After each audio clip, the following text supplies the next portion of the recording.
Hello, everybody. It is April 1st. It's the first Wednesday of the month, and it's 6 p.m. Pacific time, which means it's time for the Freedom Call. My name is Aaron Young. I'm your host tonight and every month, twice a month, on the first and third Wednesday evening at 6 p.m. Pacific. We do this thing called the Freedom Call.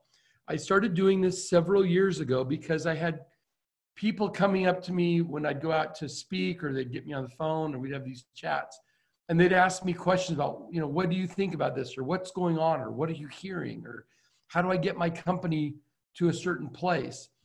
And the way I decided to resolve that was to start doing these twice a month calls. And so some of you are new to this. Some of you have been with this for several years now.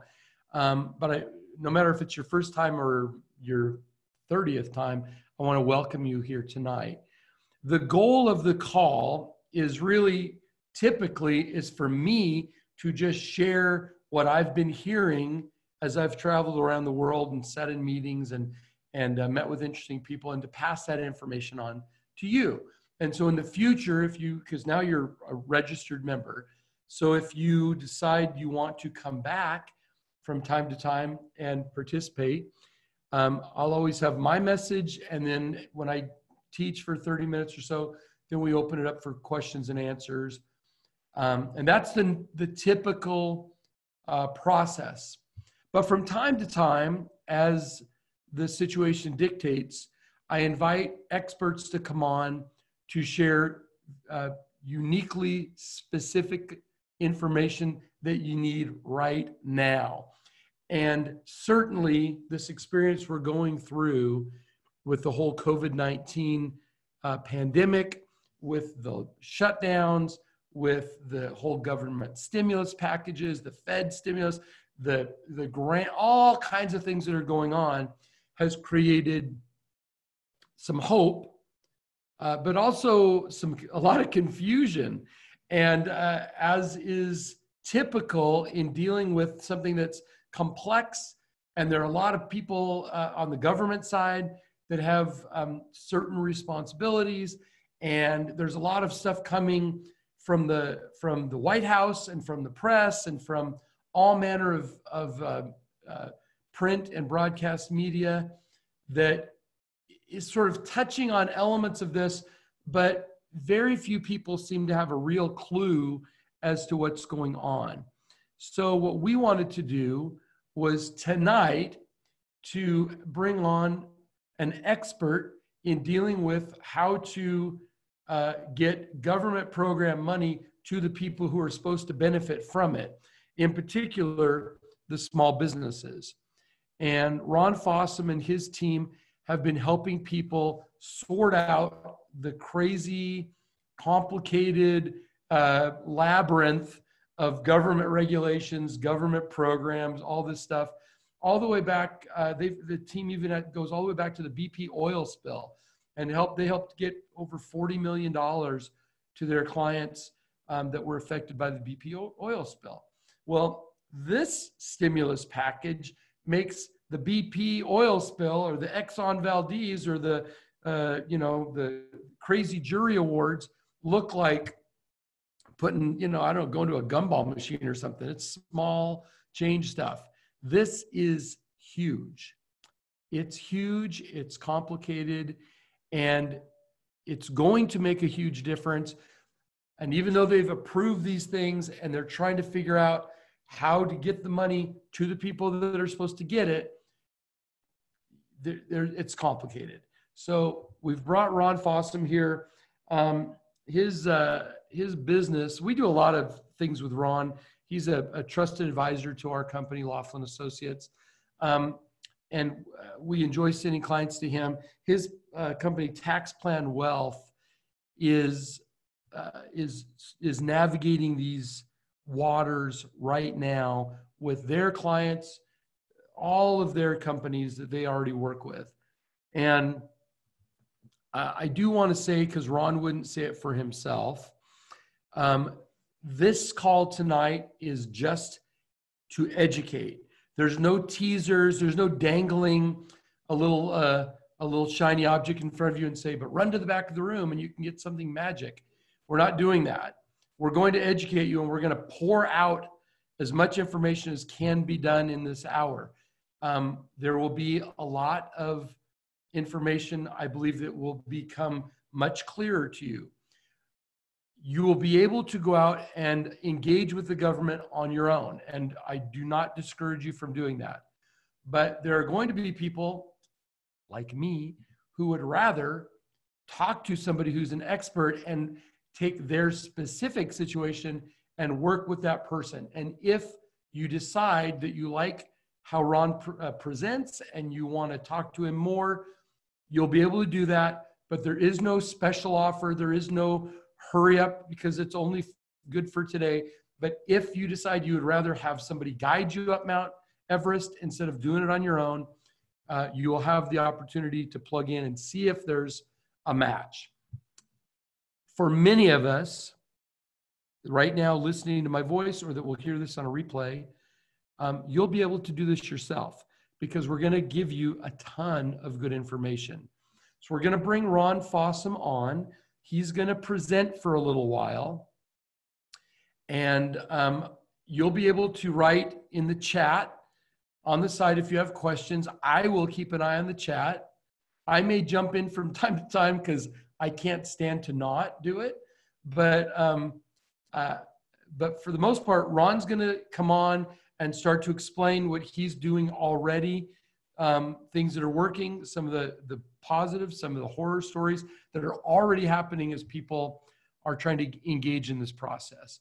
And so without any further ado, I want to introduce you to a friend of mine, a trusted advisor, someone that we enjoy working with, and that's Mr. Ron Fossum, coming to us from the genesis point of the COVID-19 pandemic in the United States, just outside of Seattle, Washington. Matter of fact, Ron, didn't you say that that nursing home was how far from your house?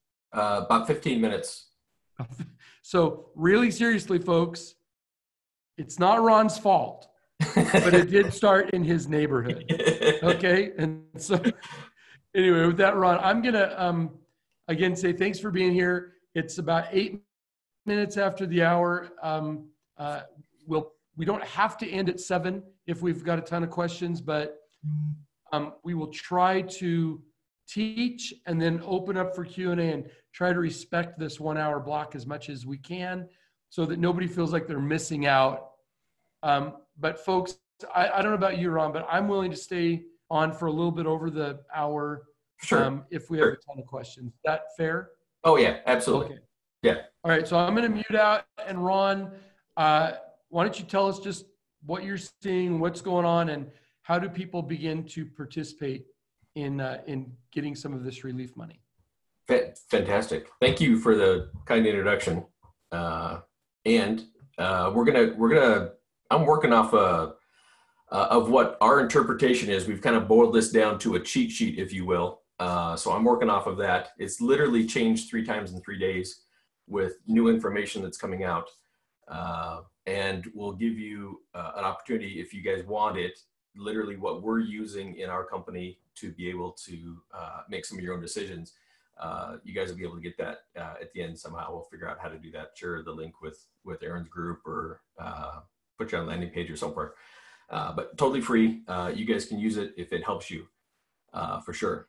What I'm seeing is out there is a lot of misinformation. I see people talking about things that were in the proposal before it even got passed by Congress, and it never got through. And when it was finally signed by the president, a lot of those things were eliminated in the final bill.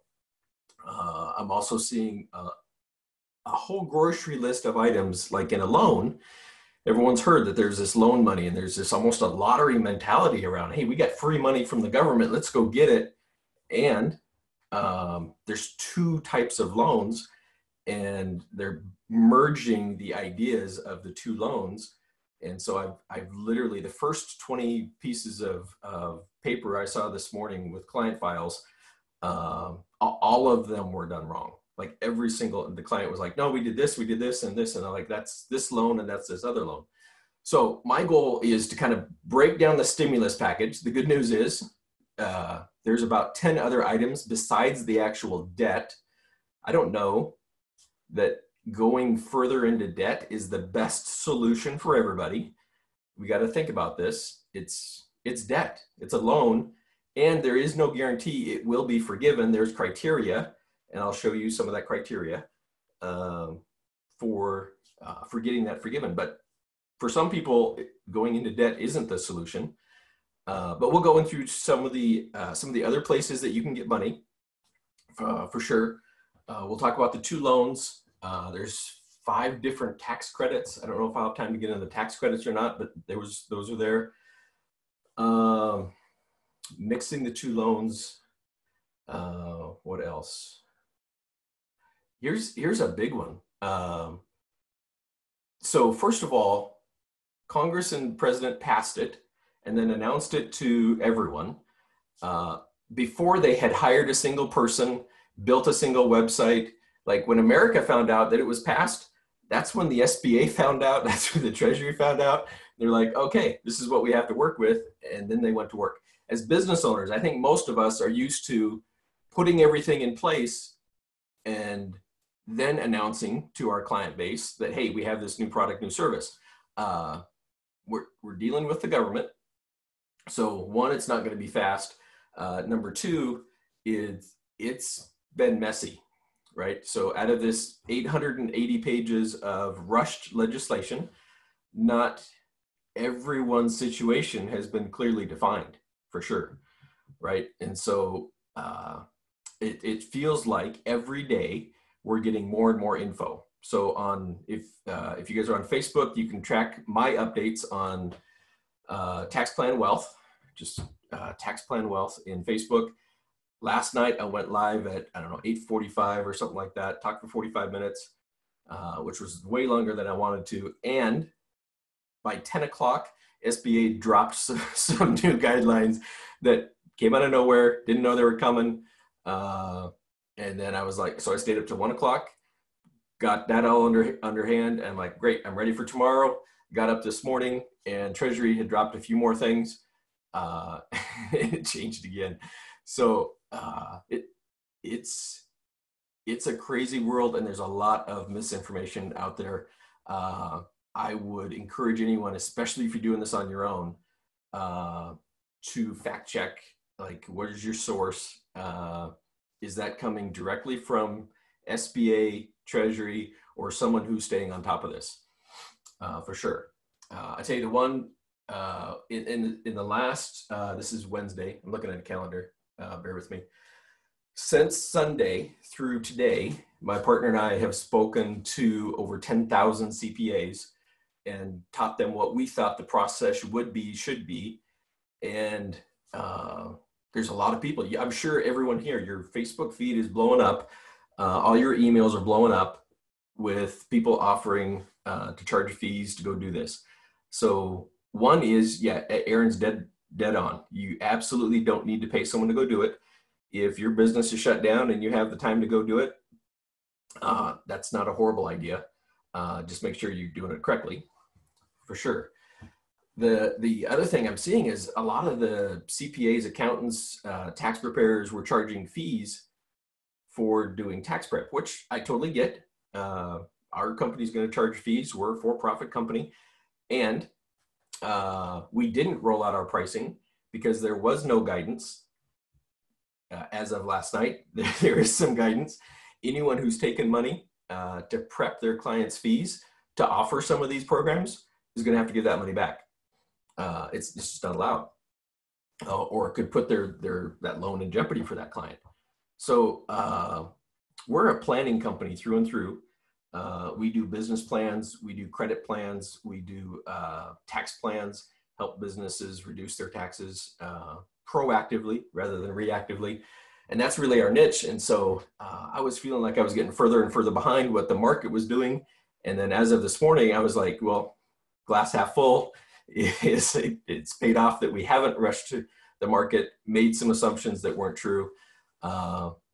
and everyone that did is going to have to backpedal and unwind some stuff, and hopefully it doesn't damage their clients.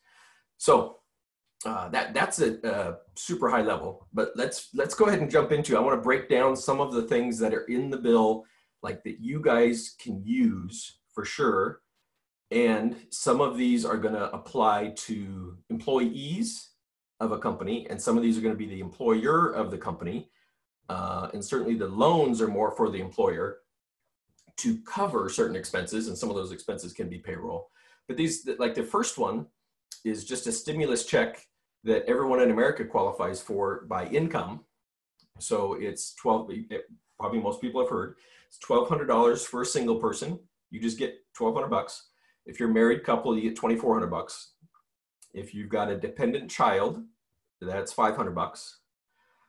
And that starts to phase out. It's $75,000 in income for a single person, $150,000 in income for a married couple. Completely phases out by $99,000 for a single person, $198,000 as a married person.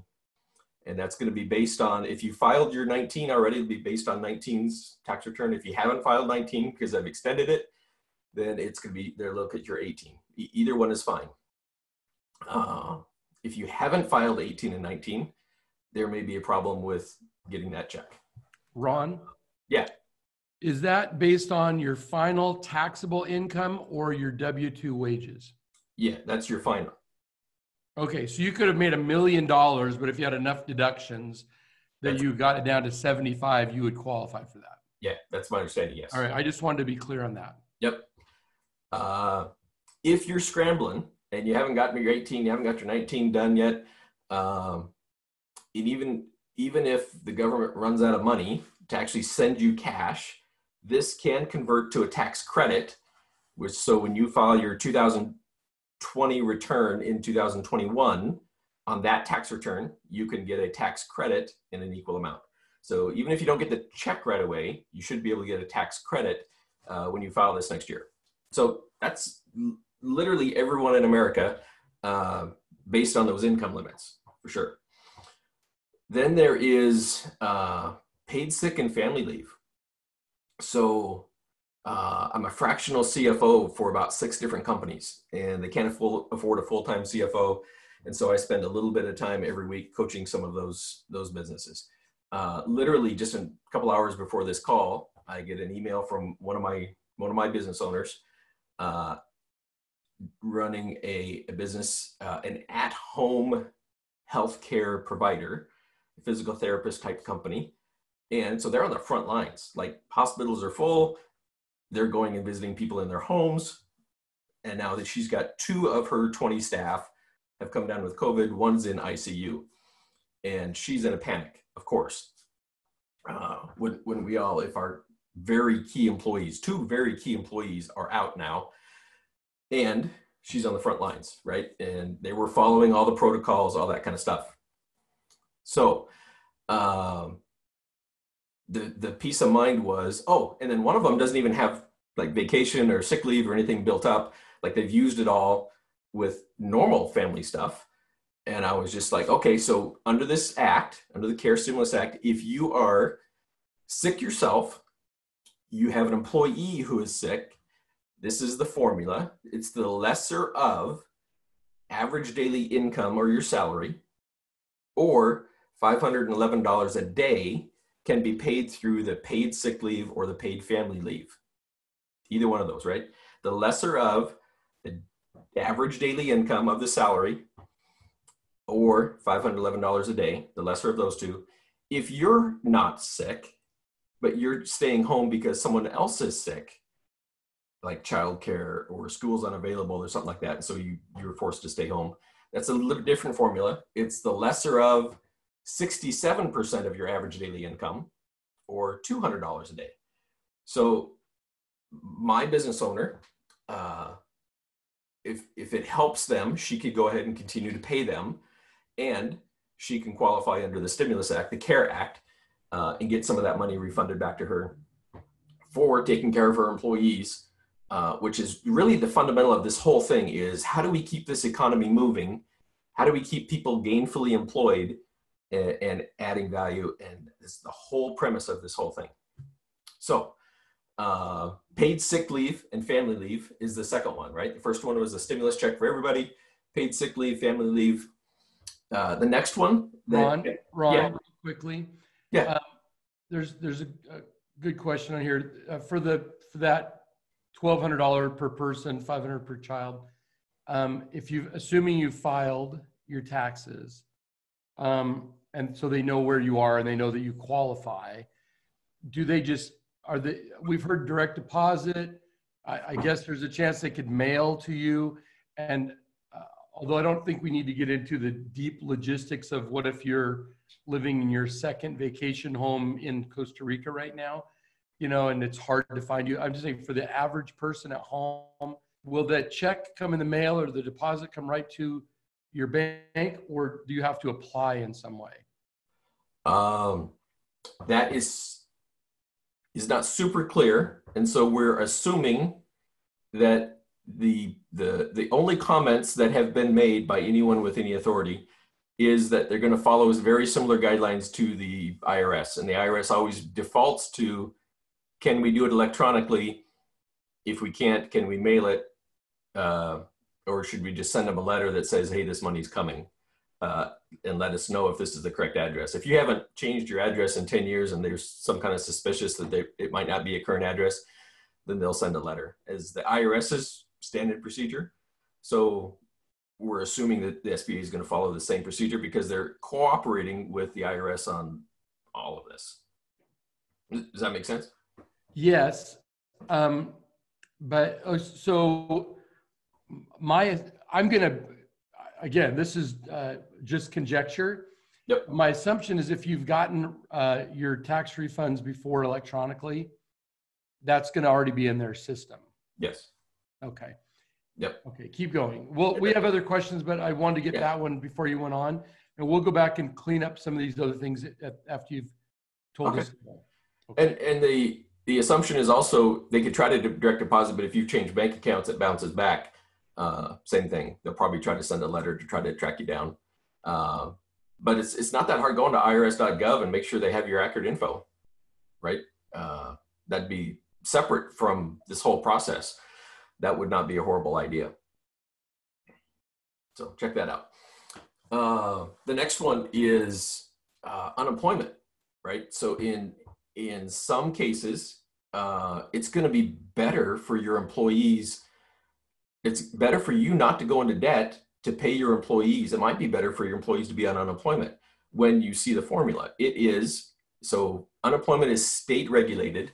It's partially government funded, and every state kind of has their own rules, right? So it's whatever the state unemployment benefit is, plus the federal government of $600 on top of it per week for the next 4 months. So $600 a week, 4 weeks, that's $2,400 a month on the federal money, plus whatever state money for the next 4 months. And when we get into the loan stuff, you'll see there's other deadlines inside the loan that is much, much shorter than 4 months. And so it might make sense, especially on some of the working class type employees where they're making, $15, $20, maybe even $22, $25 an hour. They might be better off on some unemployment options. And I've also had business owners that says, I'll lay myself off and keep my employees working. Everyone's situation a little bit different, but that's some of the math that we're going to start to look at, because normally self-employed people don't qualify for unemployment. They're giving every indication that even in the loans, this is available to nearly everybody, which is really unusual. The next one is net operating losses. Net operating losses went away for a look-back period. So if I had in the Trump tax plan, the Tax Cut and Jobs Act that passed in 17, implemented in 18, so that was what, 2 years ago. You could not have a net operating loss and go backwards for money you've already paid and get that money back. Well, guess what? That just came back. So if you have a net operating loss this year, you can use that net operating loss for the profits that you paid taxes on last year, wipe those profits out and get an immediate refund on what you've already lost, or you've already paid taxes, get that money right back. That can be a refundable look back. So you can go back 5 years on that net operating loss. If you lose money this year or next year, 2019, 2020, you can apply it 5 years backwards. Hold on. 19 and 20 or 20 and 21? If you lose money in 19 and 20, you can look back 5 years, either one of those dates. Okay. Then they limited it to 20 years previously. That's now been lifted. So it's indefinitely. You can carry that net. If you don't have any profits, you've used all your profit and you need to keep carrying some of that loss forward, you can carry that forward. Instead of being limited to 20 years, it's indefinitely. I don't know that that's a huge thing. I'm always in favor of taking my losses as fast as I can take them. So I wouldn't have ever used 20, but that's gone. And then they also used to limit the loss could only wipe out 80% of your income, so that you still had to pay some taxes every year. And now that's gone. So 100% of your net operating loss can wipe out 100% of your income. You can look back, you can look forward. It's really super flexible on that one. So that one came full circle from the way it used to be to the way it was eliminated. Now it's back. And there's like, the government isn't the only lender of choice, for sure. There's lots of money available, and it could either be in your personal name, which is not my favorite, borrow money personally for my business activities. Aaron's always talking, every time he speaks, I think, as I've always heard him say, you are not the business is not you, keep yourself separate. And so if you've established any kind of corporate credit whatsoever, we're issuing anywhere from $60,000 to $150,000 in corporate credit. It takes like 10 days, 2 weeks. Most of those lenders haven't tightened up like we're in a recession, like what we saw when the mortgage crisis was happening. Lending got really, really tight, and that hasn't happened yet. So if you need money until some of this government money becomes available, that's a place to look, is look at your corporate credit score. Corporate credit scores go from 0 to 100. It's not your personal score. You only use your EIN number, and you can use that for Band-Aid money for sure. Another place to start drawing some cash is your own 401k. You've had in the past a loan from your 401k. You could always take $50,000 and then start to make payments on that. And you had to make payments on that. That's been raised to $100,000. IRAs didn't have a loan feature. They've been added. So now you can pull $100,000 out of your own 401k or own 401k or own IRA and not pay a 10% penalty if you're not 59 and a half. So I can tap that money, pull it out, and then I have, instead it used to be, if you pulled it completely out, not as a loan, but if I pulled money out, I would have 60 days to put the money back. 60 days has now been extended to 3 years. I have 3 years. I can take $100,000 out. I'm not 59. I can pull out 100 out of an IRA, 401k, use those dollars however I see fit.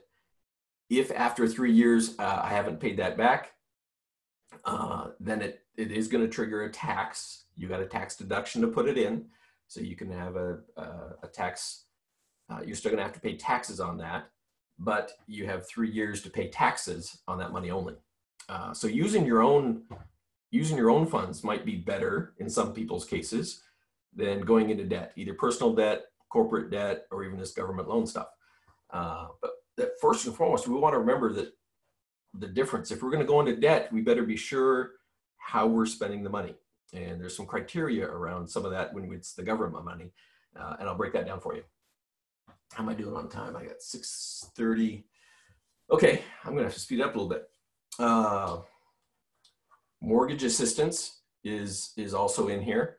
So if you're in a bind, not horrible idea to call the mortgage company. They have to waive late fees. They can't affect your credit score. Foreclosures and evictions have all been suspended. And you can work with your servicer. They've been strongly encouraged to, like Bank of America, I'm not affiliated with them in any way, shape, or form. They proactively, way before this CARES Act came out, and they said, anyone with a loan with us, and remember, Bank of America ended up with countrywide lending, so they have a huge portfolio. They proactively said, we will take all of your payments during the crisis and put it on the end of your loan. So in the CARES Act, that's not what's said. That's just what they did proactively on their own. I thought it was a really cool move for them to do.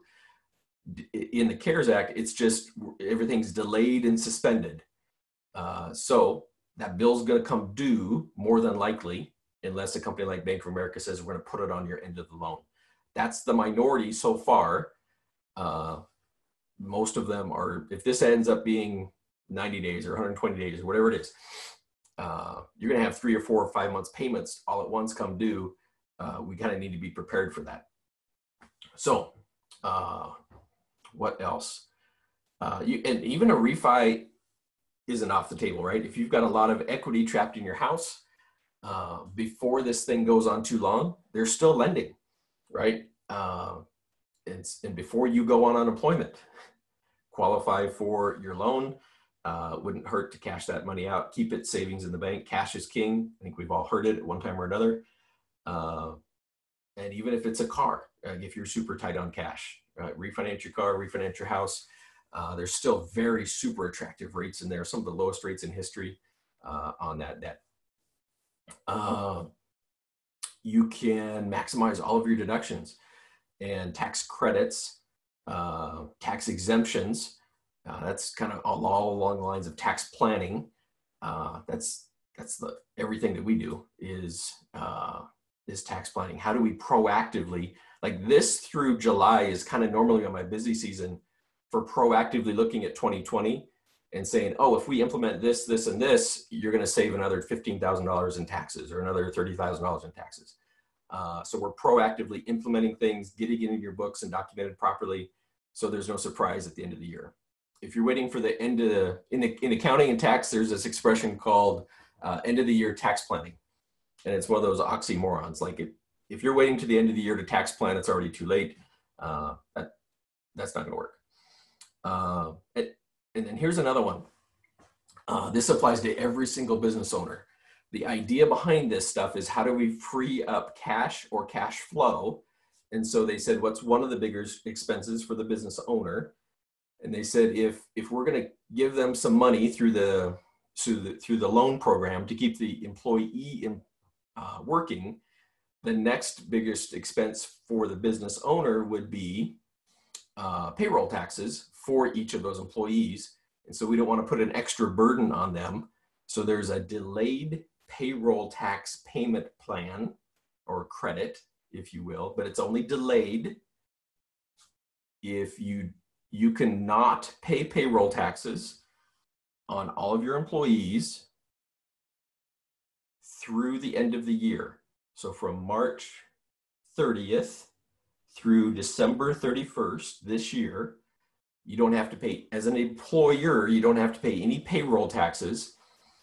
50% of whatever that number is, let's say by the end of the year you owe $100,000 in payroll taxes, $50,000 would be due 12/31/2021. 12/31/2021, 50% of that bill would be due, or $50,000 in that example. The other $50,000, or the other 50%, would be due 12/31/2022. So you have 2 full years to pay for the payroll taxes that could rack up during this year. And remember, payroll taxes are one of the least flexible taxes. You can usually negotiate your federal tax due at the end of the year. Payroll taxes are usually not negotiated. So this is a delayed thing. Make sure you understand it's not a credit. It's a delayed payroll tax. And so if you're in a business with a super thin margin and a high labor cost, this might not be the idea, is to keep these people, borrow some money through the SBA loan, keep them working, wrap up a payroll debt, plus the loan to keep them working, hope it gets forgiven, and you're still going to have this payroll thing. Like there's no assistance for the payroll delayed payment plan. That's a bill you're going to have to pay.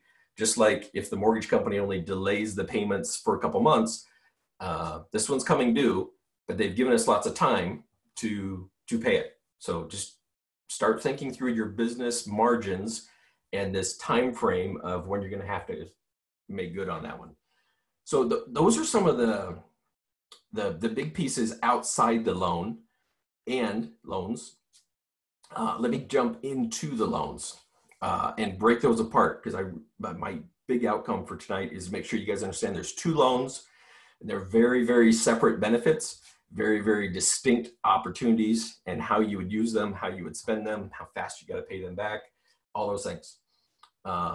So hopefully that kind of that's some of the things that are in the CARES Act that can apply to a lot of different situations. That's other money that's available. Let me just show you this. I'm going to show this real quick, if Aaron doesn't mind.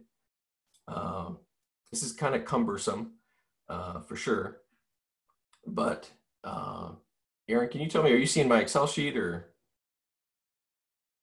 Yeah, I'm seeing it all. Okay. So these are the two loans. And again, I'm going to throw this into a PDF, throw it on our tax plan wealth page. You guys can have this. But just to kind of break down, this is the 7A loan over here. This is the Paycheck Protection Program, PPP sometimes, 7A loan sometimes, the forgiveness loan. That's all going to be this one. The 7B loan is the Economic Injury Disaster Advance Loan, and it's been abbreviated. Remember, only the government can do this. The acronym that they came up with to stimulate the economy and keep everything moving is EIDL.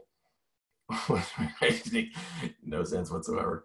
But the Economic Injury Disaster Advance Loan is the one that has the $10,000 grant money that you've heard about. So these are two separate things. 7A and 7B is how I'll refer to these going forward.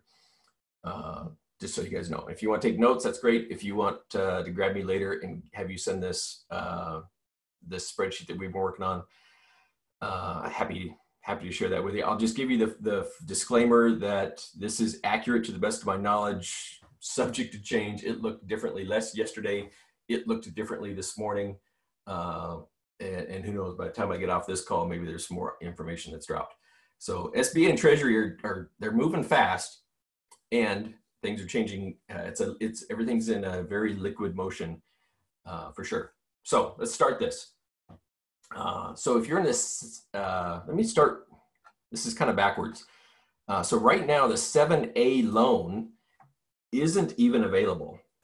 The application date the SBA has given everybody is, and this is, when I say everybody, this is for small businesses, nonprofits, self-employed, independent contractors, which have never been in the SBA program, gig economy workers are all included, right?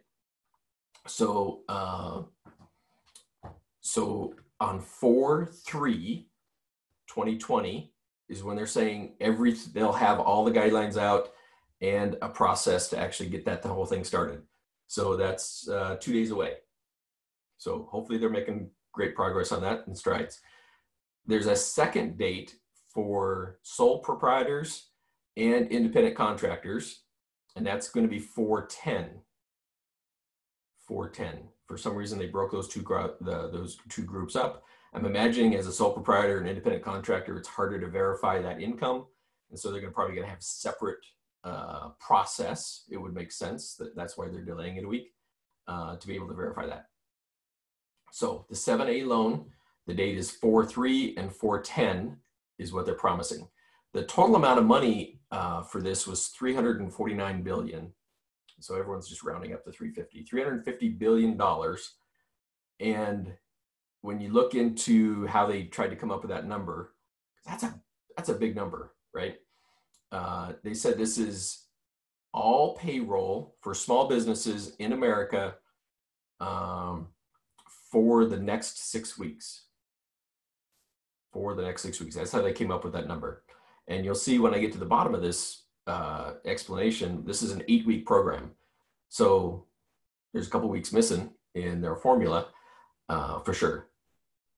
This one can be forgiven if you follow some rules, and I'll break some of those down. Typically, this is going to be up to 10 years. I keep seeing a lot of people talking about a 30-year loan. That's not this.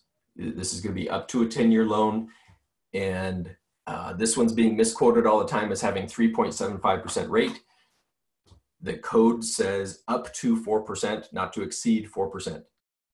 Two different ways. Up to and not to exceed 4 is what's in the code. More than likely, you'll get a 6-month deferment on payments. So you get the loan and you don't even have payments for the first 6 months. That's kind of cool. There is 12 months that is possible. That could help as well, right? If you take out a loan and you don't have to pay for the first year, even if you do have to start paying, a 4% loan that's tax deductible is going to feel like, depending on your bracket, 2.2, 2.7%. Like, you're borrowing money at less than inflation. So like only the government could do this kind of loan. So this 7A loan is going to have pretty simple processing is what they're saying. So, easy processing, less paperwork, fast results. You do need to verify, part of the underwriting process, you do need to verify that you've been in business prior to February 15th, 2020. Prior to February 15th, 2020. It's less than 500 employees. You should have a loan package with your whole, just like you would do a normal lender. It would be advantageous to do a whole loan package with a cover letter explaining the whole situation. It would be very advantageous if you had some cash flow analysis that said, here's what my cash flow used to be. Here's what it is right now. And at the rate we're going, this is what it looks like for the next 4 months or 6 months or something like that. How long do you think it's going to take your business or your industry to recover? Just because they lift the stay-at-home thing doesn't mean everyone's business is going right back to full capacity in the next week or month. So some kind of projection to go along with that would be very advantageous for sure. Normal SBA loans have some collateral requirements, and this does not. There is no collateral requirement whatsoever. They also have removed the personal guarantee. That's not there. There is no emergency grant. This does not have the $10,000 grant money in it. And here's the formula that you're going to use if you want to write this down. The formula for the 7A loan is your average monthly payroll for the prior year times 2.5. Times 2.5. Your average monthly payroll times 2.5. And the payroll is not just your W-2 employees. That could be your contractors and independent contractors that you've hired, and some other things are included in that. I'll give you some of that breakdown. But the average monthly payroll for your prior year times 2.5% or 250, I'm sorry, 2.5 is a factor, 250% would be the number. And you have to make sure that you define your payroll costs really, really clear. And this is going to be a loan up to 10 million. Up to 10 million is the max you'll get on this side. The loan forgiveness piece on this is where a lot of people are starting to get confused, because there's a requirement. In fact, let me show this way. The picture says 1,000 words. And hopefully this shows up very nicely on your guys' side. So here's your gross monthly payroll, $28,000. Monthly healthcare benefits, those can be included, $1,500. Monthly retirement benefit match, this is the employer side of the retirement match, a couple $100. Monthly independent contractors, $3,000. So this totals $34,441. $34,041 times 250% or 2.5. So the loan forgiveness amount application we would do for this client is $85,102. So fairly simple math, just like Aaron said, and I said early on, this is probably some math that most people can totally wrap their head around, can figure it out in their books, and come up with that number. Here's where it gets goofy, is when it comes to the forgiveness calculation, it's a different formula. So here's the $85,000. Here's all of those expenses that we qualified on the loan for. But if you can spend the money for rent or mortgage interest, not mortgage principal, mortgage interest, power, utilities, and internet, that can all be added up, and that will be the total amount that's forgiven.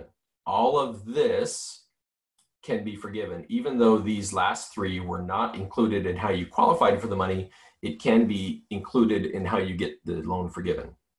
Hopefully that makes sense. If there's money left over, in this case it's $17,000, this is going to convert into the 10-year loan at 4% on whatever that payment is. Okay, hold on, you lost me. Oh. So we did a calculation using their formula. Yep. And came up to 85,000. Yep. And that 85,000 is demonstrated at least partially in that 53, 1,000, 7,700. Yep. Right? Because those are our normal expenses. Then we can throw some other stuff on it.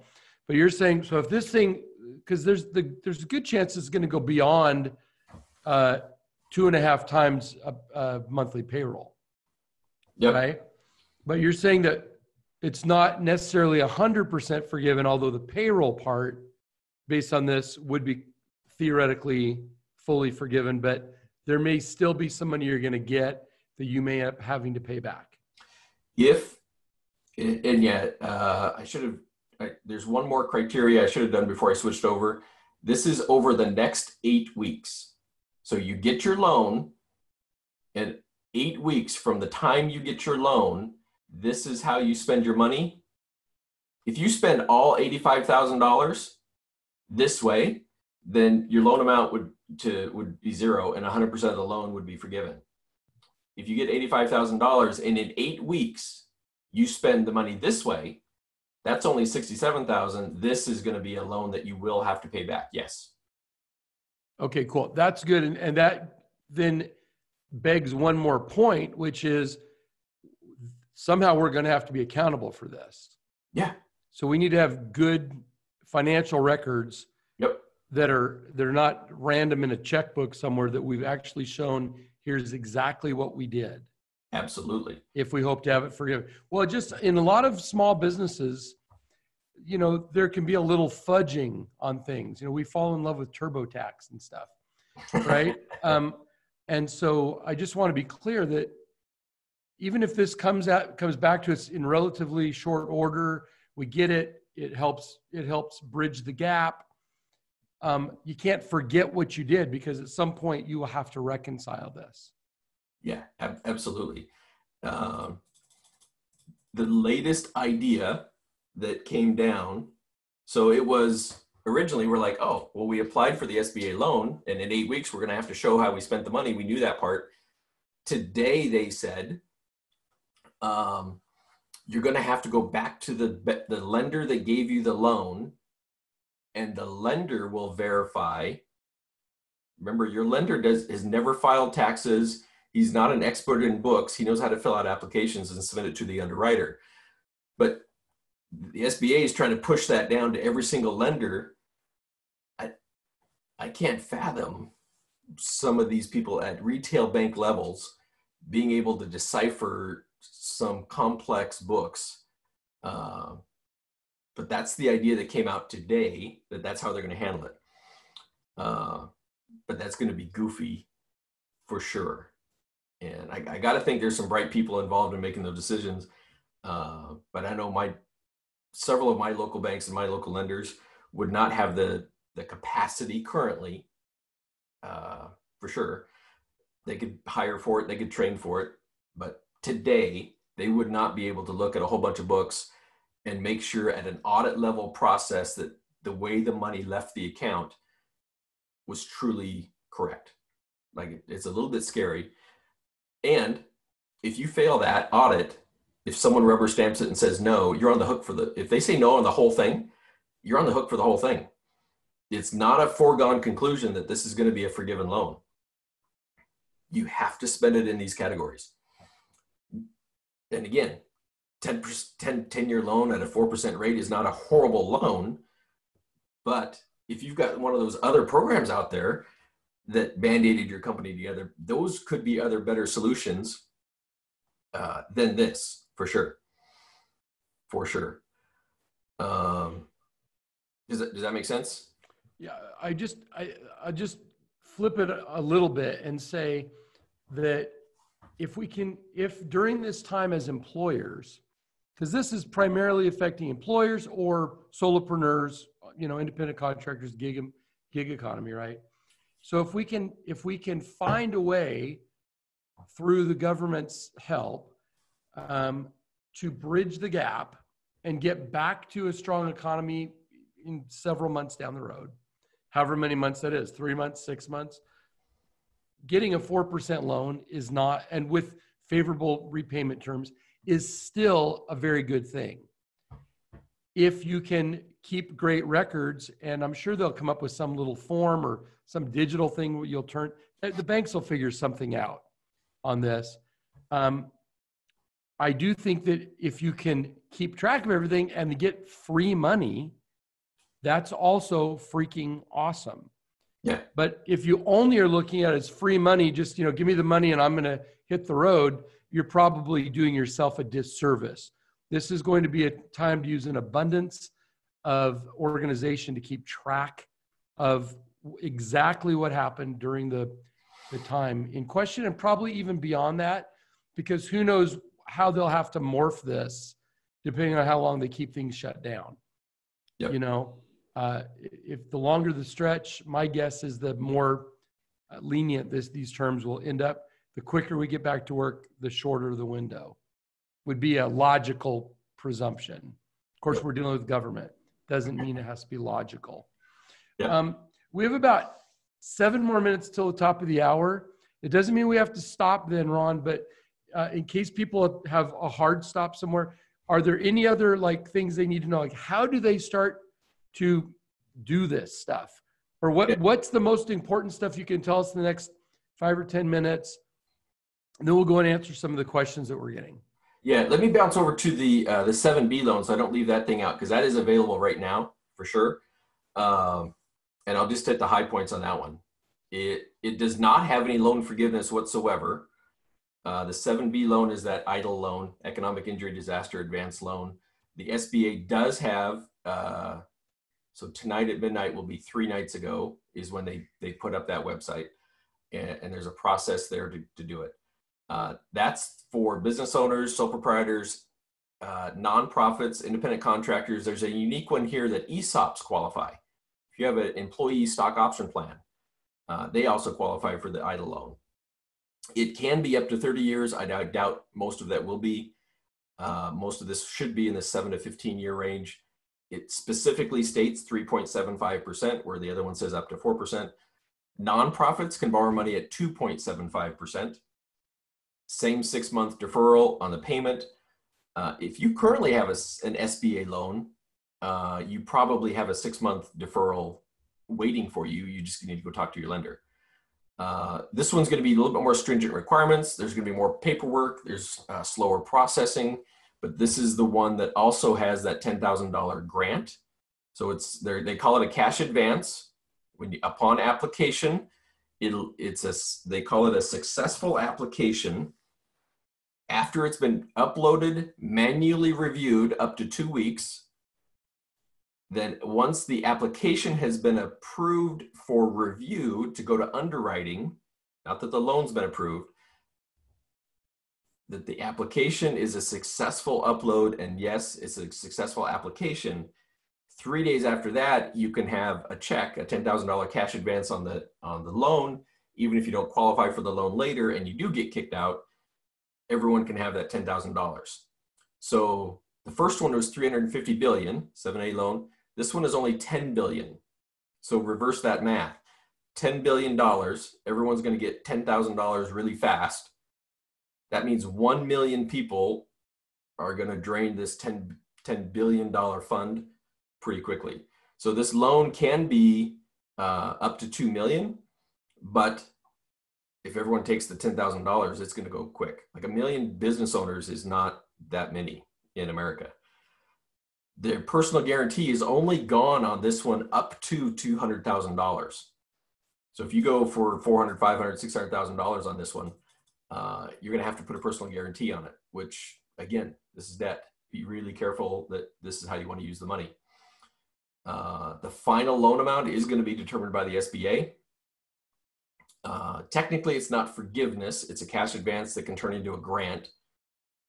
Technically, it's different, but it's going to feel the same to you. A grant is you don't have to pay it back.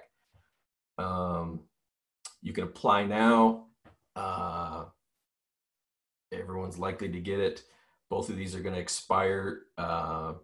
You can stop applying for the 7A loan on 6/30. They're going to wrap it up whether the money's gone or not. We suspect the money's going to be gone. The end of the application on this one is 9/30. It used to be 12/30, end of the year. They've already shortened it a quarter. It's 9/30. It's probably going to go faster than that. And then what else? What else did you tell me to include in the last few minutes? That was the 7B loan in a nutshell. So I have some questions I'll ask you in a minute, but Yeah. I think the biggest thing here is, we've heard that the SBA is doing stuff. You've talked about a brand new website that's up.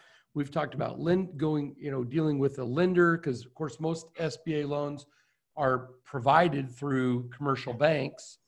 Although we've also heard on the news that the president had the right to pull the trigger and the Fed could come in and they could guarantee loans and it would be outside of commercial banking. Like, what's actually happening?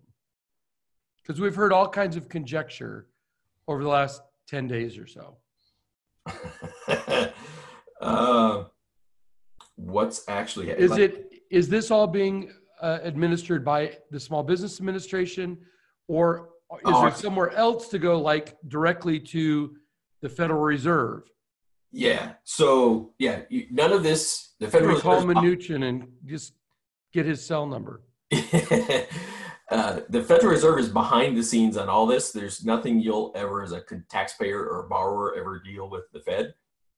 However, the 7B loan, you do apply either through a broker or directly with the SBA. The 7A loan. Okay, wait, what does that mean through a broker? What does that mean? Someone like myself, that we're going to collect all the data. We're going to do your cash flow analysis. We're going to help you with your application. We're going to make sure your books are right. So it's like going to a mortgage broker instead of going to directly to Wells Fargo. Yep. Or some hedge fund. Well, yeah, you can't go to Wells Fargo.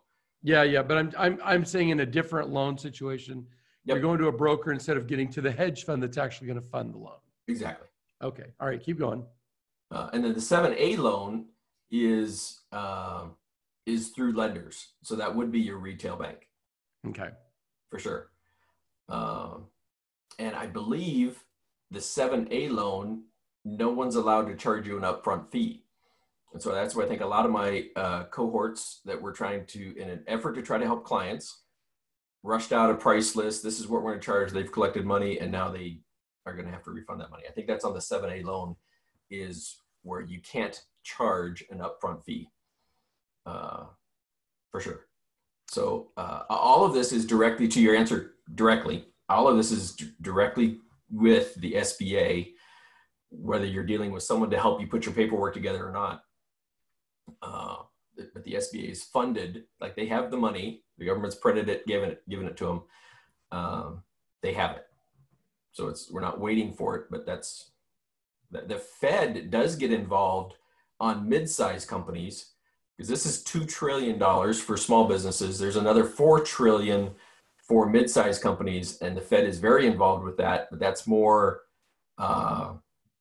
institutional lenders and something. It's not the government backs, it's institutional bankers and lenders, and the Fed are dealing with the mid-sized companies with $4 trillion, which I don't think is probably anyone that's on this call, where we've got more than over. 500. Yeah. Yeah.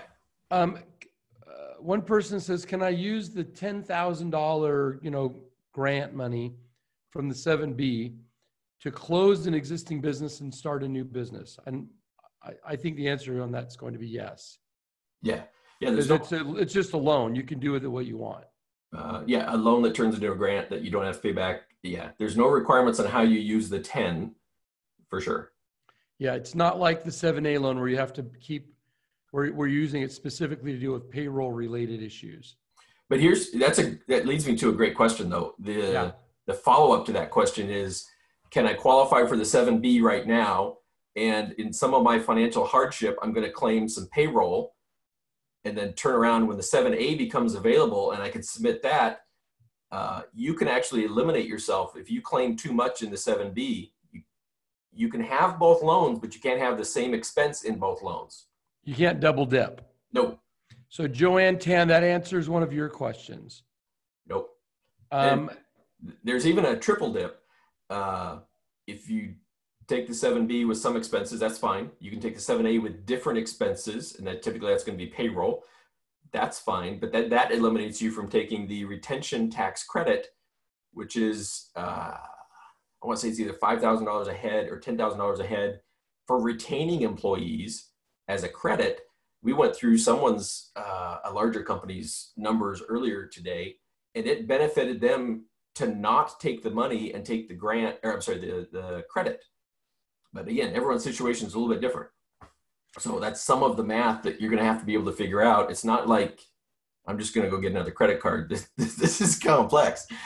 It's really okay. complex. Here's another question for you. For those people who have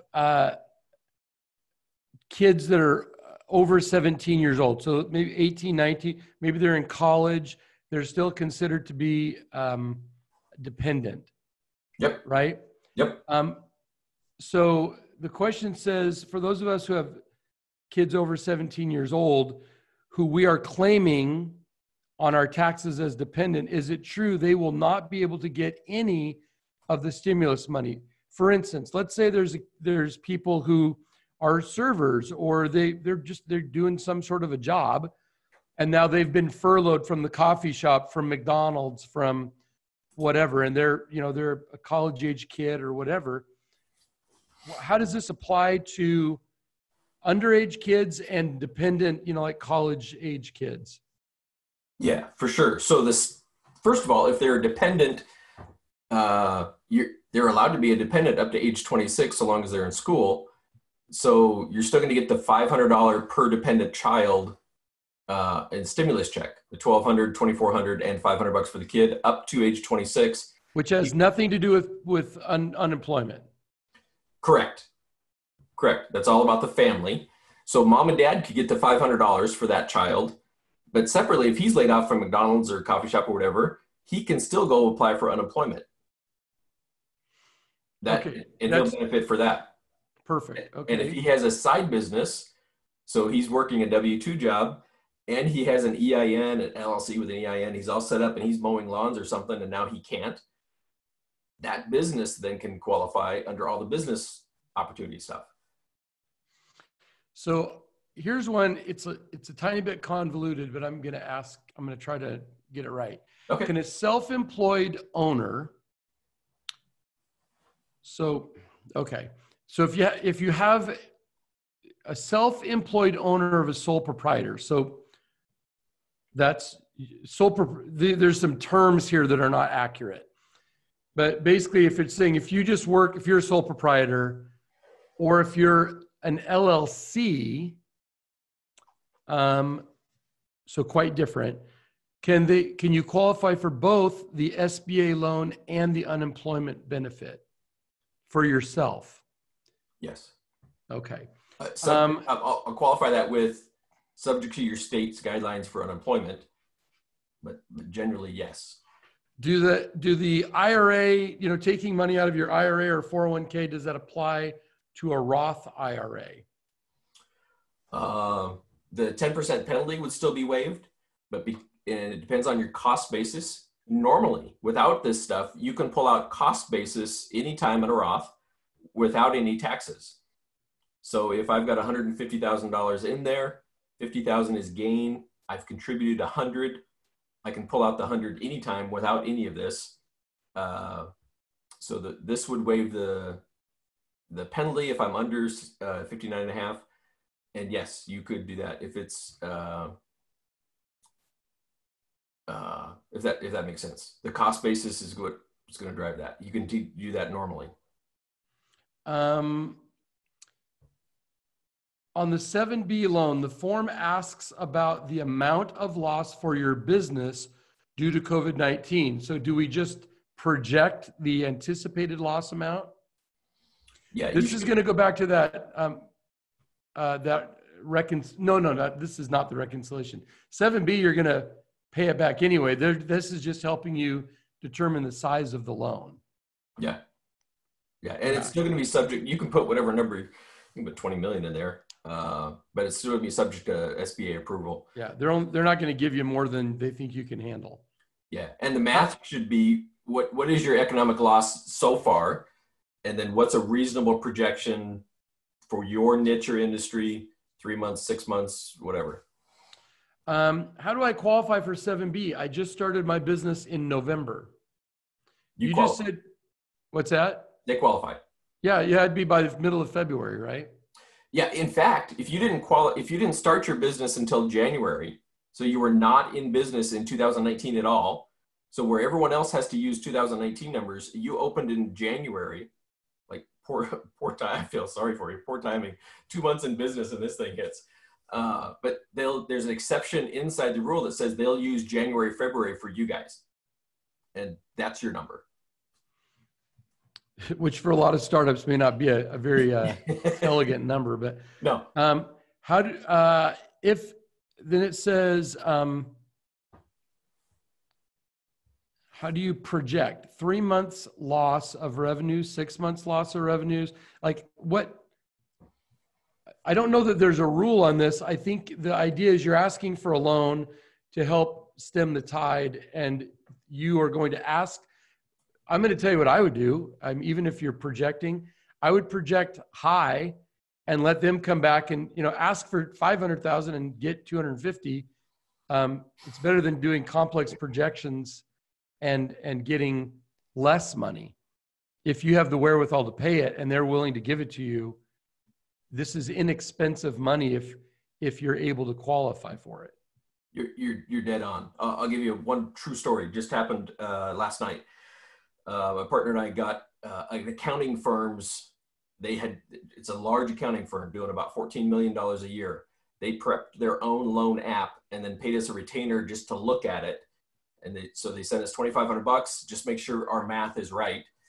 They were going to apply for $950,000. Within 15 minutes, my partner found a missing $500,000 that they didn't apply for. So guess what? He's like, okay, you're in and you're going to do that for us. And that also says as an accounting firm, we shouldn't be doing it for our clients. So we picked them up as a client, and they missed it by $500,000, and they know what they're doing. So I'm going to stress what Aaron said earlier is you're going to have to show proof of hardship, and it's going to have some analysis around it. And if you don't feel comfortable doing that, then get somebody. But this isn't your standard bookkeeper that can do this level of work for sure. Accountant, maybe. CPA for sure, minimum. CFO, ideally, should be the quality of financial stuff you'll be able to present. If you don't know your books that well and that intimate, probably not something you want to tackle. But you're going to have to show proof of hardship, and it's going to be different for everybody, for sure. Okay. Let me ask a few more questions. Yep. This one's come up multiple times. If I have more than one business, can each business apply for the 7B and try to get the $10,000 grant? Yes. So long as you have a completed EIN number, you're up and running. Yes. Yeah. And you were up before. Yeah. Okay. Before February 15th. Where that might not be true, and there's no guidance on this whatsoever, is, a lot of times attorneys want to see real estate investors go through, hey, here's a rental, one LLC, one rental, one LLC. They can all be disregarded entities and flow through. But man, if I have 8 LLCs with 10 rentals in them, I I don't know that I could apply for and get 80 grand.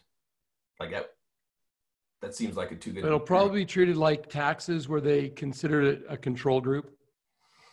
Yeah, and there's no guidance on it. Especially if there's one property management company or something. I don't know that that's true. I'm just like, that's how the IRS normally looks at these things, as a control group. Yeah. Ron said that the 7A loan qualification, the business has to be open by February 15th. Was that A or B? I think they both February 15th start date was A or B? I set it on A for sure, but I believe it applies to B as well. So, okay. So this person is in the process of buying an existing company. They started the purchase process in January, but they don't close till later in April. So when they own that business, well, of course, if you own the business, that's an interesting question, because if you buy an existing company, it was there and the business is separate from the shareholder. On the other hand, a lot of times when we buy a company, you just flow all the assets through to a new corporation, a clean corporation with no contingent liability. And so if it's a brand new April Corp or LLC, it might not qualify, but if you're buying the shares of a company that's already been around, then it would certainly fit within that pre-February 15th date. Yeah. You don't have to agree with me, Ron. You can say, no, that's wrong. There's a lot of ifs in that formula. I don't know. If you've already started your business in January that's going to be purchasing the company, that business was already in business. Yeah. Yeah. Here's another one. If this is another interesting, complicated one. Yes, before February 15th for starting. Yes, you can't go out and form a new company now to get a free $10,000. If you could, I'd be pushing corporations really hard in this call. Okay, if all the employees are in the U.S., and of course the LLC is a U.S. entity, but some of the owners are foreign, can the company still get the loan? I saw this the other night talking about companies that are domestic companies heavily owned by China, who's the current villain of the media. And they were saying, will the Chinese companies' beneficial owners be getting the loan? So there's the question, if some of the members, is there any guidance on I would think it's still a U.S. company. Yeah, it's a U.S. company. Paying taxes in the United States. Yeah. And that kind of applies to the last question too. The business that's open that you're buying, that the business is applying, and they're looking through the business and looking at the less and less the owner of the company, but the business can still apply. If that loan stays in place and I close on the business, I would assume I'm going to get the loan. And it maybe if you've gone over that $200,000 mark, he's still personally guaranteed. The seller may still have to personally guarantee it, but you could become responsible for it. But I'd want the cash with the loan for sure. So there's all kinds of different ways that could go. Okay. There are two more questions I want to ask. Okay. And then I think we can wrap up. We'll end this, guys, because a lot of you are asking, how do I talk to Ron directly? So let's do two more questions, and then we'll go to that, and then we'll wrap up. So we'll be done in 5 minutes. One, if I own if I have two different locations. Oh, no. This is if I'm a sole proprietor and have two locations, can we apply for the $10,000 loan twice? I'll let you answer it, but my guess is no. Because it's one business. It's just the owner. Yeah, and assuming he's not two LLCs taxed as a sole prop. No, it's saying we are a sole proprietor.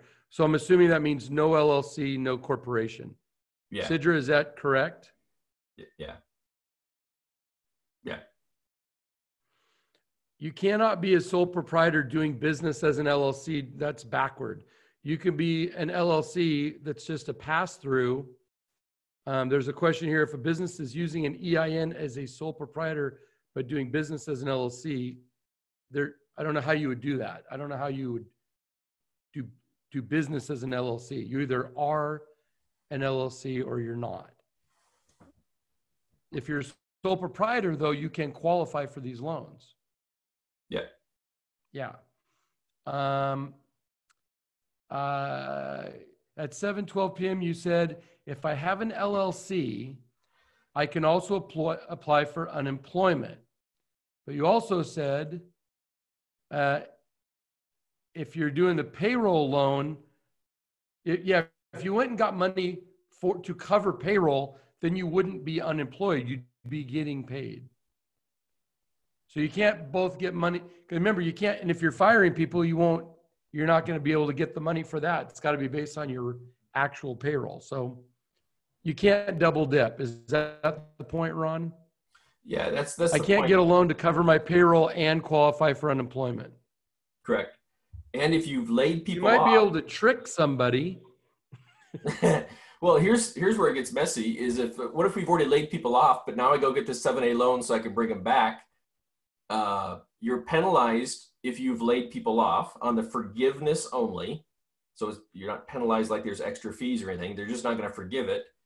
But if you bring them back, you're forgiven on bringing people back. So they'll count that towards the amount that is forgiven if you've already had to let people go, like restaurants had to let people go right away, right? So there's a lot of moving components in there for sure. Is there any benefit in starting a new business now as far as potential tax credits as we're going forward in 2020? Oh, absolutely. Absolutely. There's 5 tax credits associated to just this stimulus. And there's tons of other tax credits and other tax strategies. I mean, Aaron's whole business is around, and this was said 30 years ago, Rich Dad, Poor Dad. The tax code is written for self-employed people and investors. The tax code is not really favorable towards the W-2 employee. No, it's for business owners. It's really for sure. Investors. It's a fantastic time to be starting a business if you're asking me. Sure. The other thing is for those that are, I'm just going to say this. And first of all, Ron, how can people? Well, let me say this one thing. A little bit to that point about starting a business now.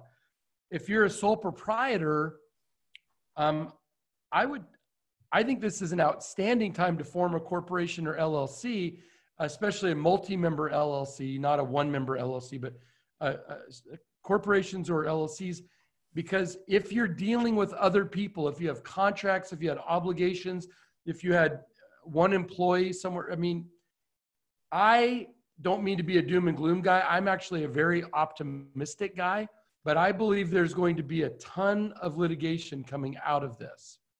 I think there's going to be lawsuits all over the place as people point fingers saying somebody else needs to be responsible for my pain.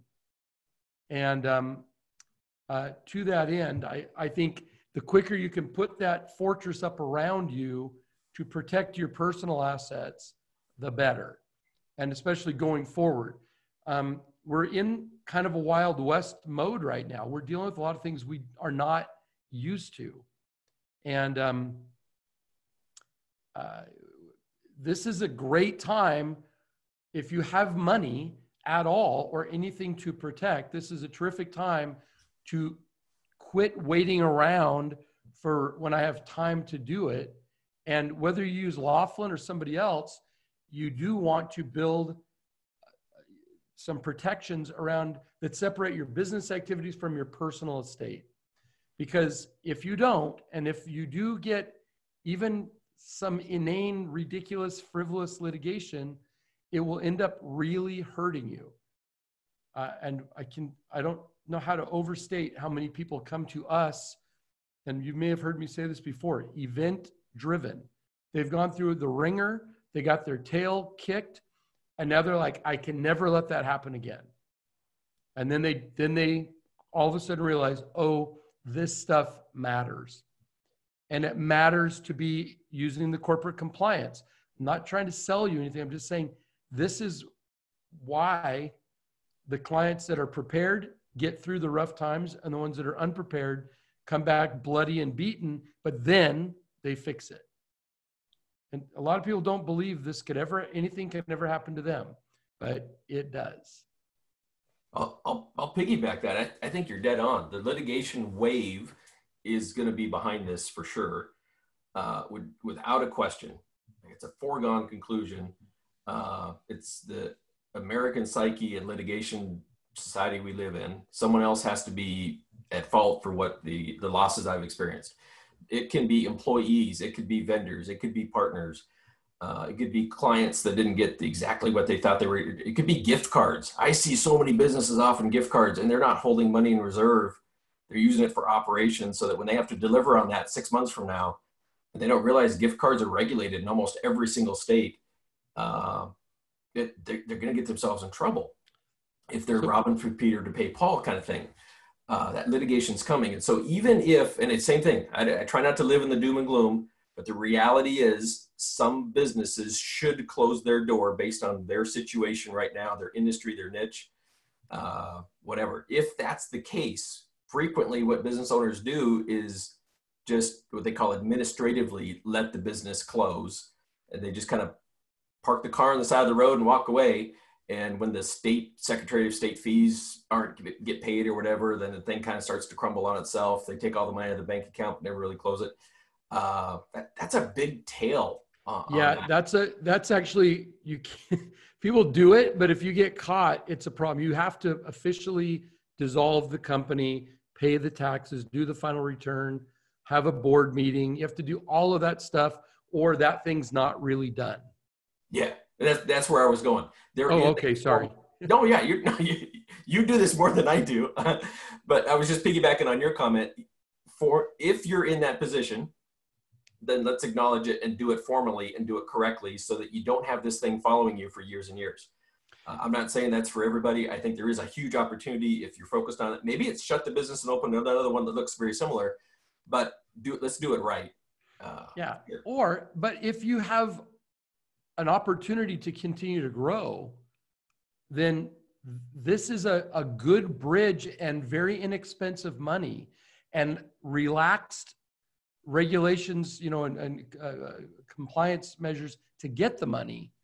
So if you believe, like I do, that as we come out of this thing, as we get to July or something, and everything starts kind of coming back, right? If you look at the projections the government's giving for kind of the tail end of this as we get into the warm months, and there'll be a season of peace before there may be some more next winter. I think we're going to come back to some semblance of normalcy as we get into the summer months.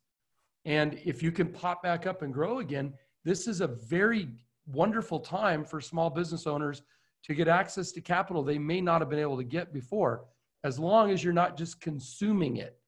You're not just using it to, remodel your house. You're using it to start buying advertising or to start, paying down high interest other bills. Or this is a terrific access to money that will be a great benefit to a lot of businesses that are real businesses that are really in business, really doing stuff. Let me piggyback on that. You touched on something I totally dropped off. I'm sorry. Google just announced if you need advertising, excuse me, for your business, a $300 million grant. Yeah, grants. In Google ad credits. So if you don't have a Google ad account, you can get with your marketing company. They have Google ad accounts. They can go get your credit to get free advertising from Google to bring your business back. We should be advertising more. Like when you look at the Depression, Post was the #1 cereal, hands down. Post retracted during the Depression. Kellogg's doubled down and said, we're going to advertise twice as much. And now Kellogg's owns half the cereal out. Yeah. Post is the smaller one. So this is a fantastic time to grow. And if it's not even just advertising, I've had several conversations with my business owners that are either cash rich or because they've got access to capital very easily, they're buying their competitors at pennies on the dollar that the owner doesn't have the vision. There's so much opportunity if you get some of this money and you want to go out and use it for other things that are other business stimulating things, maybe not what you were currently doing, you might come out of this smelling like a rose. Look, we've gone way over time. Ron, I appreciate you. Like more than half the people have stayed on this long. I'm really impressed. And I see a lot of names on here, and I'm not going to name names, but I'm just going to tell you, I see a lot of people on here that I have very tender feelings for. I know we're going through stuff right now. And I'm honored that you would be here, and all the names I don't recognize, I'm very grateful for that as well. And to meet you and for you to trust us with 90 minutes of your time. And Ron, how can people, if they want to reach you, what's the appropriate way to do that? Because I'm sure you're busy. Yeah, we're gonna be dropping everything through on Facebook in Tax Plan Wealth. Just follow us on Tax Plan Wealth. When you say Facebook, do you mean the Laughlin Thrive group? Yeah, I can drop it there if you want me to. Well, but where do you want it to go? On Facebook, go to Tax Plan Wealth. Okay. And in that page, I went live yesterday, today. I'll be doing it at least every day. While stuff is changing, probably it'll start to slack off after that.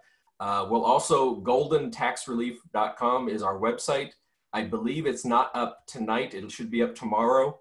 goldentaxrelief.com/SBA. And that's probably where this document that I showed you in the early parts, that's where that PDF will be. You can capture us there.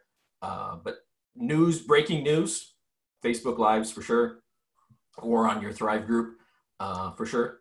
Yeah, for anybody who's not a member, we're putting a ton of stuff in a group called Laughlin Thrive. There's no selling, no pitching, just filling it with information. And Ron's been very active, and a lot of people have been very active there. It's just another resource. Do with it what you want, but we're going to continue to put what we feel is relevant information. So one more time, Ron, they can go to Tax Plan Wealth. Yeah, on Facebook. Facebook group, Tax Plan Wealth, or go to Laughlin Thrive, which Ron is very active in. And then just reach out, send them a private message or whatever, and do that. Guys, everybody, thanks for being here. This is going to be okay. We're going to get through this. Some people are going to have to close their doors, but we're going to come out of it stronger. I believe that. And if you feel like you're hitting the bottom of the barrel, that's good. You have nowhere to go but up. And there are going to be tremendous opportunities. Don't be locked in to what you were fixed on doing before this started. Reevaluate, what can I do with all of my ingredients, with all of my knowledge, with all of my relationship capital to do something that makes me relevant right now in this situation, instead of being doggedly affixed to what you were doing before. This is a time when pivoting and being clever will make an enormous difference in your long-term wealth. Megan says, you got this. Perfect way to end it. We'll be back in 2 weeks with the next Freedom Call. Thanks everybody for joining us. Ron, thanks a million. And guys, wash your hands 6 feet apart. Stop hugging and kissing your neighbors. And we'll see you soon. Okay? Bye-bye. All right. Thanks, everybody. Thanks, Ron.